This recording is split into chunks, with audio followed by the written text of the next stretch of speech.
Bonsoir à tous et bienvenue pour votre nouveau magazine culturel Focus On.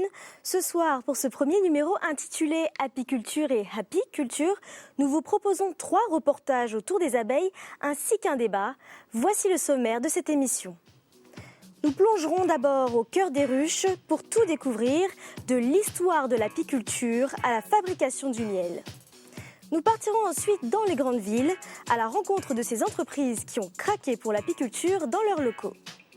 Enfin, nous nous intéresserons aux motivations des passionnés d'apiculture et les différentes formations existantes pour exercer en toute sécurité. Sans plus attendre, je vous invite à découvrir le premier reportage pour tout savoir sur les étapes de la production de miel, de l'essaim d'abeilles jusqu'à son arrivée chez le commerçant.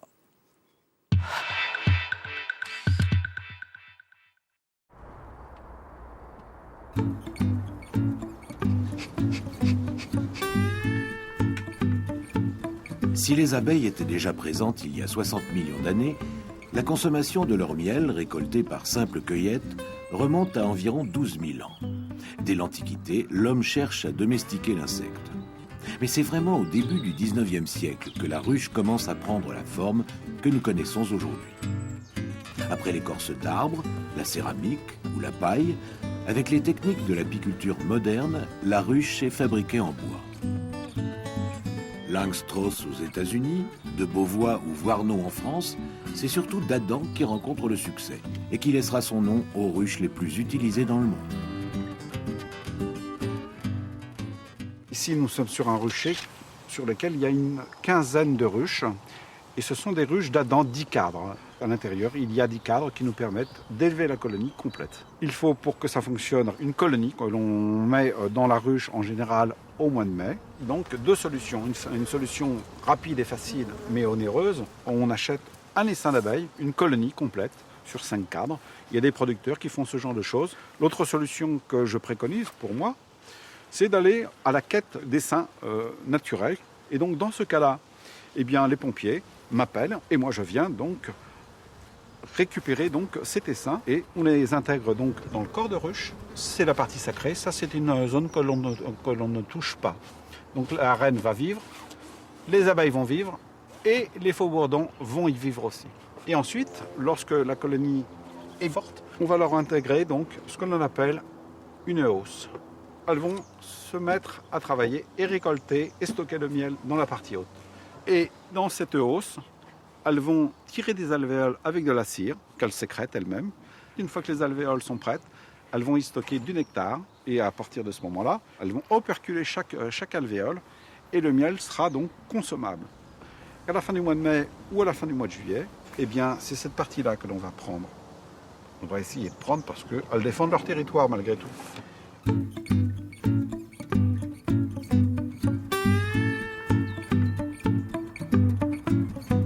Ici, nous sommes au bac à désoperculer.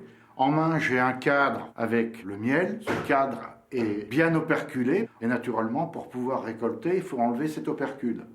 J'enlève la fine pellicule afin de mettre les alvéoles à nu. Lorsque j'ai terminé des 2 côtés, parce qu'il faut faire les 2 côtés, nous le mettons dans la centrifugeuse ou l'extracteur. En dessous, nous avons des seaux pour récupérer le miel afin de le mettre dans les maturateurs qui se trouvent naturellement à côté. Nous mettons le miel à travers un joli tamis.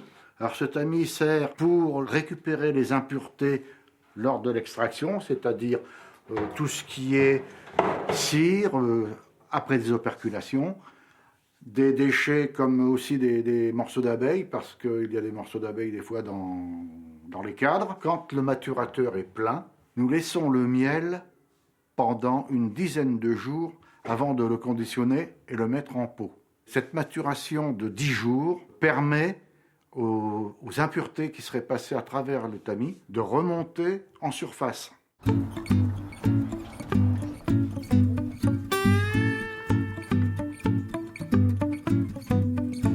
Tous les miels sont bons, hein, et ça c'est la vérité, les abeilles ne savent pas faire du mauvais miel.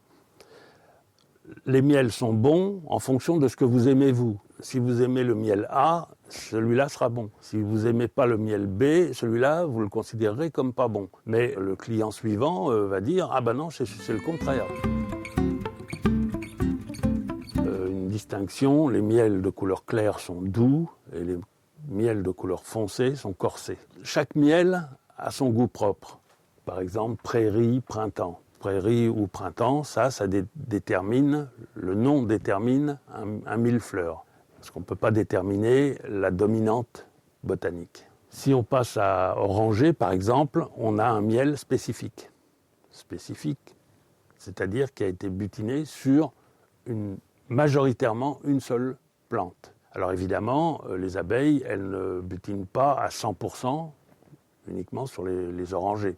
En France, on n'a pas toutes les variétés, on n'a pas toutes les variétés botaniques en tout cas, et donc on va importer de l'étranger des miels qu'on ne peut pas trouver en production locale, nationale. Orangé, ça vient d'Espagne par exemple. Qu'est-ce qu'on a d'autre ? Bois de cuir, ça c'est un miel qui vient d'Australie, qui vient de très loin, de l'autre côté de la planète.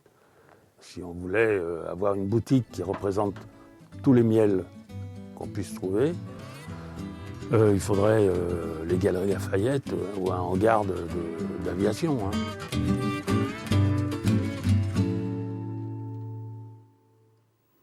Pour débattre, nous accueillons sur ce plateau Jackie Boisseau, apiculteur amateur dans les Yvelines depuis 25 ans, ainsi que Claire Beauvais, docteur vétérinaire spécialisée dans le domaine apicole. Les abeilles produisent du miel, mais pas seulement. Elles sont aussi à l'origine de nombreux produits du quotidien. Pour en parler, je me tourne vers vous, Jackie Boisseau. On vous voit dans ce reportage, vous êtes apiculteur. Qu'est-ce que les abeilles produisent d'autre ? Elles produisent énormément de choses. Bien sûr, le miel, elles produisent de la cire, qui est donc utilisée depuis de nombreux siècles. Elles utilisent de la propolis, elles fabriquent de la propolis. Elles font donc de la gelée royale, du pollen et donc bien sûr le miel. À quoi ça sert la cire, par exemple ? Alors la cire d'abeille, donc dans l'état initial et sauvage, donc sert essentiellement au stockage du miel. Et c'est quelque chose qui est utilisé et sécrété par les abeilles et qui permet donc la conservation parfaite du miel. Et la gelée royale ? La gelée royale, donc c'est une substance qui est sécrétée par les jeunes abeilles par des glandes hypopharangiennes et qui servent à la nourriture des jeunes abeilles et aussi bien sûr de la reine. Merci. Claire Beauvais, dans le domaine médical, est-ce qu'on peut ajouter d'autres produits ? Alors plus spécifiquement, effectivement, depuis la plus haute antiquité, on s'est rendu compte que les produits de la ruche avaient des vertus. Et pour exemple, on peut parler de la propolis qui servait aux Égyptiens pour embaumer les momies. Donc cette propolis qui est en fait issue, qui est butinée par les abeilles sur les bourgeons des fleurs, possède des vertus antiseptiques qui sont recherchées par les abeilles. Les abeilles donc rapportent à la ruche cette propolis, elles en enduisent toutes les parois de la ruche, elles bouchent les petits trous qui peuvent apparaître dans la ruche et ça crée une ambiance très saine dans cette ruche. Donc l'homme s'étant aperçu de ses propriétés, récolte à son tour cette propolis selon différentes techniques et s'en sert pour élaborer des médicaments essentiellement pour la sphère oropharyngée. Pas mal de scientifiques se penchent sur la question, mènent des études sur les potentialités de ces produits et on sait que la propolis pourrait avoir des vertus dans le traitement du cancer de la prostate. Donc voilà pour la propolis. Le miel a été utilisé pour traiter des plaies qui avaient du mal à cicatriser, donc dans un service d'un hôpital de Limoges, le professeur Descott avait mis en place un protocole pour se servir du miel de thym très sain pour favoriser la cicatrisation. Voilà. Là, il y a une étude très récente qui montre qu'un composé du venin d'abeille pourrait permettre de prévenir le développement du virus du sida. Voilà, donc alors c'est vraiment au stade de la recherche fondamentale, mais il y a beaucoup de potentialités dans les produits de la ruche. Merci pour ces précisions. Passons maintenant au deuxième reportage sur les ruches que l'on peut trouver dans les grandes villes. On en trouve parfois sur les toits d'entreprises préoccupées par l'environnement, mais ce genre d'initiative doit toutefois rester bien encadré.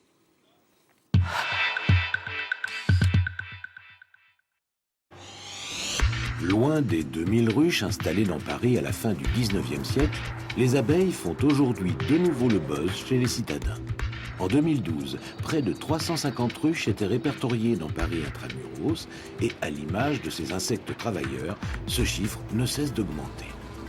Aujourd'hui, plus que les particuliers, ce sont les collectivités locales et surtout les entreprises qui s'investissent pour offrir une place à ces petites ouvrières. L'idée de ruches d'entreprise, comme on les appelle, vient globalement d'une initiative de certains employés qui cherchaient des initiatives sur le développement durable et la biodiversité. Nous avons cherché quelque chose qui était à la fois un signe fort, qui avait une vraie conséquence environnementale positive et qui pouvait valoriser aussi bien l'entreprise dans sa démarche RSE. Ce qu'on appelle la RSE, c'est la responsabilité sociétale de l'entreprise. Donc les abeilles ont cet intérêt, c'est que vous avez à la fois un concours à la biodiversité, à la protection animale, mais aussi indirectement à la protection humaine, puisque, comme vous le savez, la pollinisation des abeilles peut impacter directement ou indirectement notre alimentation actuelle. Et voilà. Ah, elles sont belles. Elles sont magnifiques, ces ruches, Madame Ménès. Il y a beaucoup de chance, là. Nous, on s'est lancé en fait sans avoir d'apiculteurs parmi notre personnel. Il était important d'avoir bien évidemment un accompagnement professionnel. Mais en parallèle, on a décidé aussi de développer éventuellement pour des volontaires les compétences d'apiculteurs. Donc nous avons une vingtaine de collaborateurs qui sont aujourd'hui volontaires à être formés à l'apiculture. Voilà. Merci. Dans un patio, sur une terrasse ou sur un toit, devenir apiculteur ne s'improvise pas. Les entreprises peuvent faire appel à un professionnel pour installer et entretenir un rucher. Mais il arrive aussi que quelques salariés volontaires se piquent au jeu pour ces productrices de miel. Alors quand on visite une ruche, en règle générale, on donne un petit coup juste devant, à la planche d'envol. Ça permet de dire aux abeilles qu'on est là. Alors nous sommes une trentaine de collaborateurs dans l'équipe. Et c'est un travail collectif. Donc quand il fait beau, on s'envoie un petit mail en disant ça serait peut-être bien d'aller vérifier. Ou là, il fait beau ces derniers jours. Est-ce qu'il faut poser une hausse supplémentaire? Donc on s'organise et puis on se retrouve ensuite entre midi et 2 la plupart du temps. Quand on a commencé cette initiative, on s'est aperçu que la plupart des collaborateurs ignoraient tous des problèmes liés à la perte de biodiversité dans notre environnement et des impacts associés. Et puis on s'est aperçu aussi que cette initiative permettait vraiment de décloisonner la communication dans l'entreprise. Donc ces deux éléments-là concourent à ce que l'apiculture soit une des initiatives qui donne du sens et qui sont bien perçues et qui vont perdurer dans l'entreprise. La décision a été très favorablement accueillie par les employés. Beaucoup de curiosité au départ. Quelques personnes inquiètes, il ne faut pas se le cacher, parce que vous avez quelques personnes qui ont peur des insectes. Donc l'objet, ça a été de communiquer sur le sujet, d'expliquer où serait la ruche, qu'il n'y avait aucun danger, que ça ne communiquerait pas avec les bureaux, qu'elle n'entrerait pas par les fenêtres, et de prévenir aussi les instances représentatives du personnel, plus particulièrement ce qu'on appelle le comité d'hygiène et sécurité, qui a dû valider cette proposition. Et là encore, tout se joue sur la qualité de votre communication. Il faut qu'elle soit claire, honnête et rassurante. Mais globalement, les ruches ont été très bien accueillies. Et aujourd'hui, tous les événements autour de la ruche, que ce soit la récolte ou l'arrivée, comme on le voit aujourd'hui, de l'apiculteur, font généralement le buzz. Les gens s'arrêtent, regardent et sont intéressés par ce qui se passe. Nous produisons du miel et jusqu'à présent, on a produit globalement à peu près 100 kg de miel par an. Donc, même si, d'un point de vue apiculture, notre objectif ce n'est pas la production. Et on le considère comme un rucher école. On l'ouvre plus souvent qu'il ne serait profitable pour avoir une production très forte. C'est là que nous stockons le matériel, mais aussi tout le miel. Nous faisons des distributions de petits pots de miel de façon assez régulière. Nous utilisons ce miel dans notre restaurant d'entreprise pour réaliser des menus spécial miel 2 ou 3 fois par an. Nous le donnons à nos clients. Donc on a essaimé cette initiative d'apiculture dans d'autres bureaux de Cisco, à Amsterdam et à Reading en Grande-Bretagne. Et puis on a aussi créé un réseau social interne pour que toutes les personnes intéressées par l'apiculture puissent avoir des nouvelles sur ce qui se passait sur les ruchers Cisco. Alors ce rucher amène plusieurs éléments très positifs pour l'entreprise. Il y a un vrai plus sur la partie ambiance, la fierté d'appartenir à l'entreprise. On a aussi pour l'image de l'entreprise une image très positive où on montre qu'on est un vrai acteur sur la partie développement durable. Et beaucoup d'entreprises à la fois viennent nous voir pour s'inspirer de notre exemple pour pouvoir monter des initiatives apicoles. Et puis aussi viennent se renseigner sur cet aspect de préservation de l'abeille. Donc pour nous, c'est que du positif. Je crois que le résultat de cette ruche d'entreprise est la fusion entre l'intérêt que porte l'entreprise en tant que telle à l'environnement et à son environnement, mais aussi à la conjonction d'intérêts de collaborateurs, dont moi la première, sur l'implication dans le développement durable. Et il est assez agréable de pouvoir dire qu'on s'implique à titre privé, mais qu'on a un relais professionnel sur cette implication et qu'aujourd'hui, on arrive à conjuguer aussi bien nos envies personnelles que nos envies professionnelles.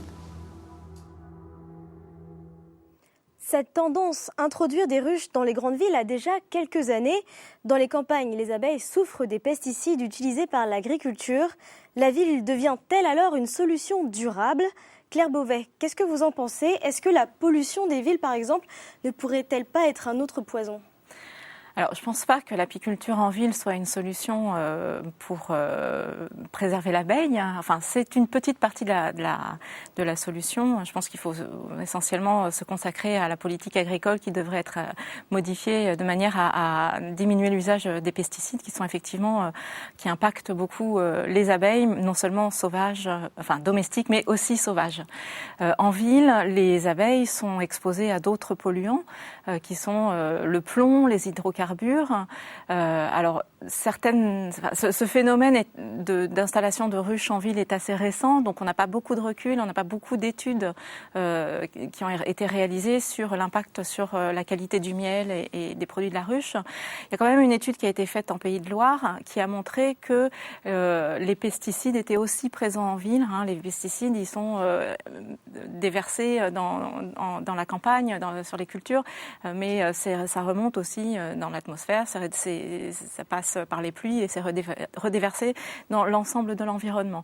Donc il ne faut pas croire qu'en ville, le miel soit d'une qualité exceptionnelle. Il y a aussi, dans tous les miels, dans tous les milieux, il y a des polluants. Ils sont tous à des doses extrêmement faibles, bien en deçà des doses toxiques, mais il y en a aussi comme dans tout ce que l'on consomme. Donc pour l'abeille, globalement, le fait d'être en ville est plus sain pour sa santé, puisqu'elle est moins exposée à des risques d'intoxication aiguë comme elle peut l'être à la campagne. Mais pour ce qui est de la qualité des miels, je suis un petit peu plus réservée. Jackie, qu'est-ce que vous pensez de l'arrivée de ces ruches en ville ? Eh bien, je pense que c'est une bonne chose et globalement, ça sert bien sûr d'indicateur de pollution. Mais je pense que l'abeille des villes est nettement en meilleure santé que l'abeille des champs. C'est quelque chose qui, en ville, donc, nous permet d'avoir donc, beaucoup de biodiversité. La végétation est très abondante, notamment en région parisienne. Et on s'aperçoit que toutes ces butineuses qui vont travailler donc, au maximum à 3 km de leur ruche ont la possibilité de trouver tous les besoins nécessaires à leur vie et au bien-être de la colonie. Il y a énormément donc de pollen, énormément de fleurs, que ce soit sur les fleurs, que ce soit sur les arbres, c'est plein de diversité et elles sont pleinement satisfaites de cette abondance. Mais vous êtes pour ? Vous ne pensez pas que la place des abeilles, c'est la campagne ? Non, je pense qu'elle fait partie depuis, certainement depuis des siècles. On en trouvait dans les monastères, on en trouvait donc dans les prieurés, on en trouvait dans certaines villes, en nombre relativement important, certainement beaucoup moins important qu'à la campagne, puisque à la campagne, dans chaque ferme, il y avait effectivement un rucher, ce qui permettait d'obtenir le sucre, puisqu'avant d'avoir le sucre de betterave, on avait bien sûr le miel qui est ancestral et qui est utilisé depuis des millénaires dans le bien-être des hommes et donc dans leur nourriture principale. Merci. Dès maintenant, voici le dernier reportage sur la passion de l'apiculture. S'occuper des abeilles est un vrai métier qui demande une formation. Quelles sont les motivations des amateurs qui choisissent d'installer les ruches ? Réponse en images.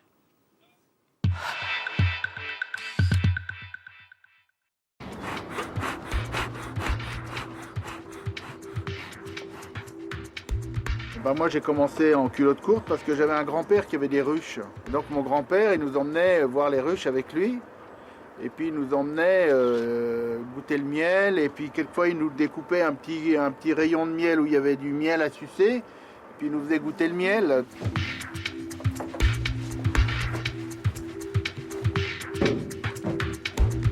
J'aime bien la ville, mais j'aime bien la campagne, et je souffrais en ville d'être loin de la campagne. Donc j'ai eu l'idée de mettre la nature à Paris, et en particulier la nature la plus sauvage qui soit, puisque les abeilles sont toujours des animaux sauvages, même si on s'en occupe, ça reste la nature telle qu'elle est. Même si les abeilles n'ont jamais disparu de nos villes, de plus en plus de citoyens contribuent aujourd'hui à leur préservation, en cultivant et en partageant une véritable passion pour cet insecte millénaire. Ce qui me plaît dans l'apiculture, il y a le travail des ruches et de l'apiculture en général, comme ça. Et puis l'autre chose qui m'intéresse beaucoup, moi, c'est la relation qu'il y a entre les abeilles et les plantes. On n'est pas uniquement des producteurs de miel, on est des gens qui s'intéressent à la nature, à l'environnement. Et dans l'environnement, on a les abeilles qui pollinisent et qui donc permettent d'assurer un renouvellement de la nature, quoi. Et c'est ça aussi qu'on essaye de partager, d'enseigner, soit à nos étudiants, soit à nos enfants qu'on reçoit ici à Brassens. C'est ça, c'est cette vision, cette ouverture sur la nature qu'offre l'apiculture. La Société centrale d'apiculture, située dans le parc Georges Brassens, dans le 15e arrondissement, accueille plus de 3000 enfants chaque année pour les initier à l'apiculture. La SCA forme aussi une centaine d'adultes au Jardin du Luxembourg pour leur apprendre les règles et tous les gestes techniques de l'apiculteur contemporain. On n'est pas un syndicat apicole, on est plus une société savante qui veut transmettre depuis un siècle et demi les savoirs en apiculture. Et écoutez, c'est mon tour, quoi. C'est mon tour, comme d'autres collègues ou bénévoles à la SCA, c'est notre tour de transmettre. Transmettre, j'aime bien ça aussi, et donc c'est vrai que je transmets aussi moi-même. Ici, il y a des gens qui veulent s'initier à l'apiculture, et je fais ça pour certains de mes fidèles, et ici même tous les ans. Chacun se forme comme il peut. Moi, ma formation a été d'abord sur le tas avec des apiculteurs qui connaissaient la pratique, et ensuite une formation intellectuelle poussée par la lecture de livres. C'est-à-dire que l'apiculture est une activité extrêmement intellectuelle, en fait. Il faut comprendre comment ça marche, comment les abeilles vont réagir. Donc, en fait, ça demande beaucoup de réflexion et une approche très intellectuelle de la chose. Moi, j'ai lu pas mal de livres, de revues, et puis je suis d'une formation scientifique au départ. Et donc, ça m'a intéressé. Le modèle de l'abeille, de cette espèce de super-organisme de la colonie d'abeilles, c'est un modèle animal intéressant. On ne peut pas s'improviser apiculteur sans aucune formation et juste dire on met des abeilles et ça se passera bien. Il faut vraiment apprendre, donc soit auprès d'un apiculteur compétent, soit auprès d'un rucher école, puisqu'il y en a et qui sont de plus en plus fréquentés, comme à Paris, au Luxembourg ou à d'autres endroits. Mais en tout cas, il faut apprendre, et l'apiculture est quelque chose qui demande une initiation. Ce que j'aime, c'est l'idée d'essayer de coopérer avec la nature, en fait. C'est-à-dire que les abeilles elles-mêmes font du miel, et donc il faut arriver à coopérer avec elles, parce qu'on ne peut pas les forcer, en fait, à faire ce qu'elles n'ont pas envie de faire. Et il faut donc arriver à trouver une sorte de synergie astucieuse avec la nature pour donner aux abeilles ce dont elles ont besoin et arriver à leur prendre ce que nous voulons sans les déranger. Et puis peut-être aussi il y a l'intérêt du danger. Je dirais, si les abeilles ne piquaient pas, l'apiculture serait sûrement moins intéressante. Ça pique un peu, mais ça fait partie du métier. On dit qu'un apiculteur qui ne s'est jamais fait piquer, c'est pas vraiment un apiculteur. Il ne va pas vraiment au contact des abeilles, surtout qu'on travaille en général à main nue, parce qu'on sent mieux à main nue, on sent mieux ce qui se passe dans la ruche, on sent quelquefois la tiédeur de la ruche. Quand on ouvre une ruche par temps un peu froid, on sent très bien. Et puis on manipule mieux, on manipule plus doucement. Un apiculteur, il doit être quelqu'un qui se contrôle bien, qui contrôle ses gestes, pour pas que les abeilles deviennent nerveuses. Si elles sentent qu'elles sont trop brutalisées, elles piquent et c'est pas forcément un bon moyen de travailler, quoi. Donc voilà, et le calme, la douceur, le contrôle de soi aussi.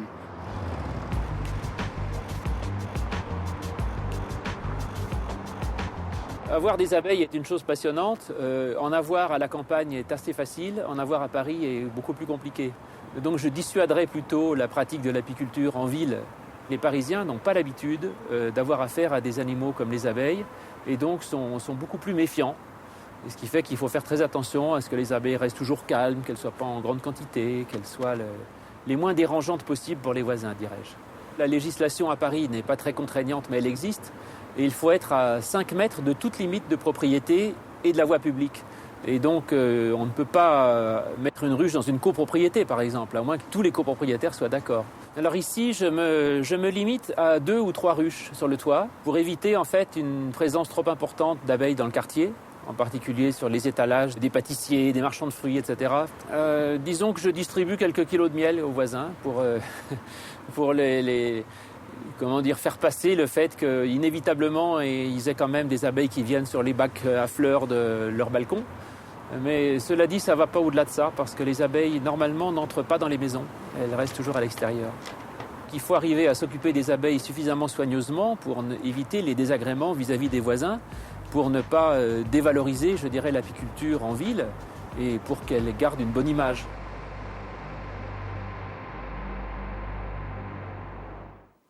Alors Jackie Boisseau, vous êtes vous-même amateur. Quelle a été votre formation pour vous occuper des abeilles ? Eh bien, à l'origine, j'ai pas de formation d'apiculteur particulière. Donc, j'ai appris sur le terrain, en contact d'apiculteurs très anciens qui connaissaient bien leur métier, qui étaient des assistants sanitaires et qui m'ont permis d'appréhender l'apiculture. Je considère que l'apiculture, ça ne s'apprend pas forcément que dans les livres. Bien sûr, ça permet de connaître un certain nombre de choses, mais ça ne fait pas tout. C'est un petit peu comme lorsqu'on souhaite apprendre à nager. On a beau apprendre tous les livres de la bibliothèque, le jour où on se met dans le grand bassin, ça fait tout drôle. Eh bien, l'apiculture, c'est une affaire de terrain et de maîtrise de ces gestes. Donc la formation, pour moi, elle a été acquise essentiellement sur ces 25 ans et j'en apprends toujours, chaque jour et chaque fois que je me mets au contact des abeilles. Merci Jackie. Maintenant, une petite activité pour mettre en avant l'importance du rôle des abeilles dans notre vie de tous les jours. Alors, vous pouvez voir ici quelques produits du quotidien. Ici, il y a de l'huile de colza, du chocolat, de la confiture de fraises,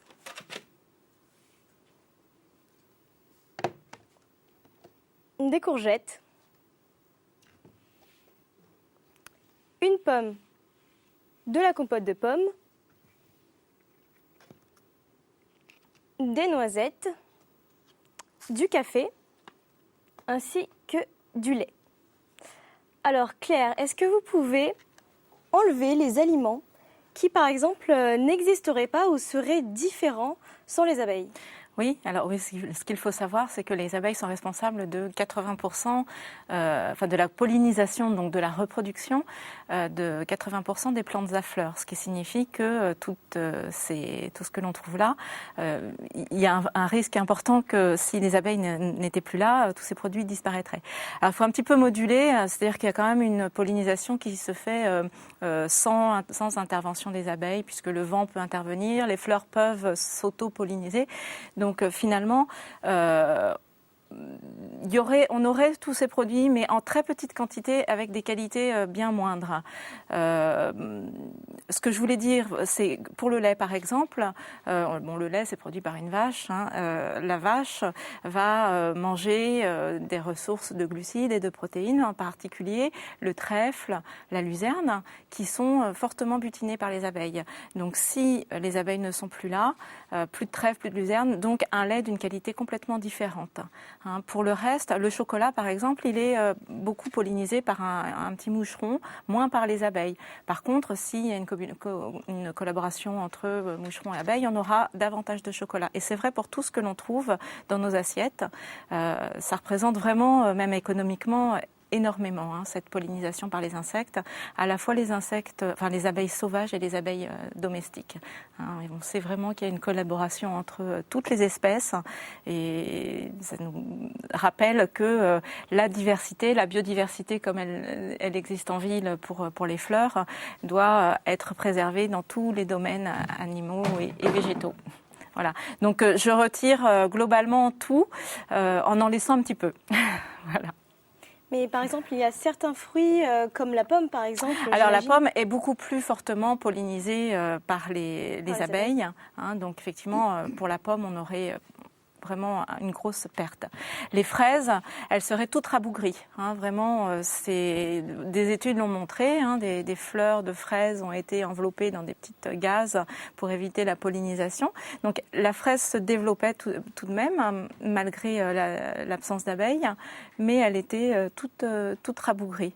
Vraiment, bon. Et c'est vrai pour l'huile, par exemple, le colza produit beaucoup moins de graines et d'huile, donc on en tire beaucoup moins d'huile lorsque les abeilles ne pollinisent pas.